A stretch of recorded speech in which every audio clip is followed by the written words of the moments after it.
Oras na ako dito nakatulala. Di madali o at masyadong mabilis para ika'y magkamali.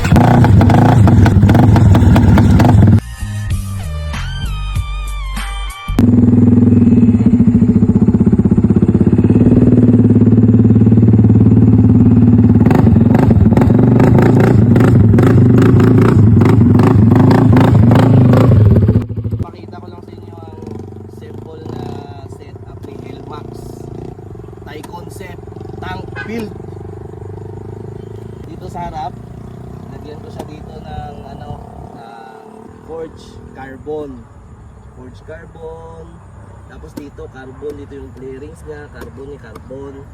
Tapos dito sa may ilalim dito to.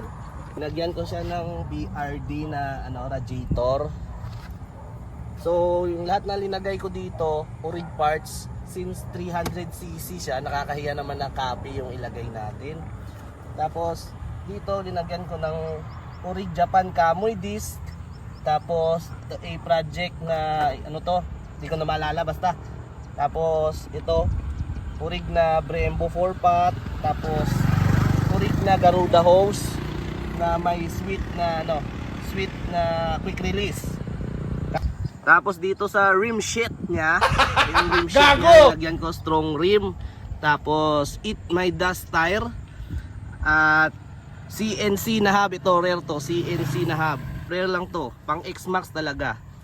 Yagusuna spokes. Yan, may kasama pang dumi. Dito sa brake master niya, linagyan ko ng Orig PS16. Tapos dito sa cover niya, naka-apat na pintura na din siya.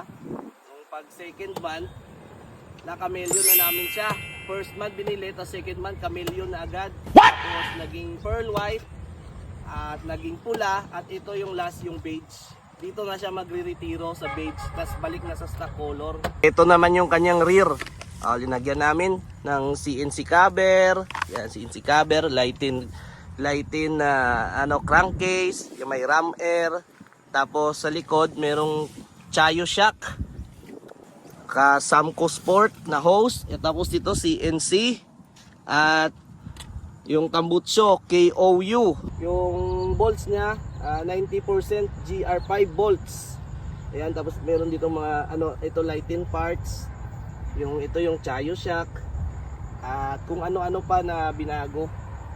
At syempre hindi matatapos ang video ito na walang piece of montage.